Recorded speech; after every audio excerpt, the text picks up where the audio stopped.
இந்த தீபாவளிக்கு ட்ரெஸ்ஸு வெடி நிறைய வெடி வாங்கிட்டாப்பா. அப்பாவுக்கு இன்னும் சம்பளம் போடலப்பா. நான் குப்பை எடுக்கிற வீட்டில் காசு கொடுப்பாங்க, அதை நான் வாங்கி ட்ரெஸ் வாங்கி தரேன். நான் வேலைக்கு போயிட்டு வரேன்ப்பா. அப்பா நானும் வரேன். சரி வா போகலாம். ஐயா குப்பை கொண்டு வாங்க.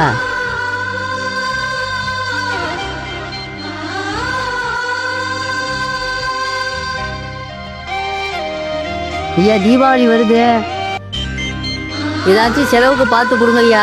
தீபாவளி பொங்கல்னாலே உன் தொல்லை தாங்க முடியல. நீ வேற பத்துலேருந்து உன் பிள்ளை வேற கூட்டிகிட்டு வர. அப்பா எனக்கு ட்ரெஸ்ஸு வெடி இதெல்லாம் வேணாப்பா. நான் வீட்டில் இருக்கிறதே போட்டுக்கிறேன்ப்பா.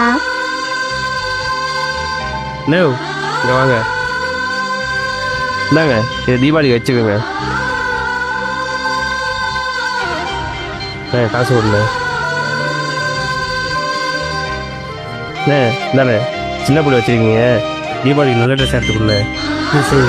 அப்பா இந்த மாமா திட்டினாங்க, இந்த மாமா கேட்காமலே காசு கொடுத்துட்டு போறாங்கய்யா. சில நேரங்களில் சில மனிதர்கள் இப்படி தான் இருப்பாங்கப்பா. இதெல்லாம் சகிச்சு நம்ம போய் தாப்பா ஆகணும். வா போவோமா?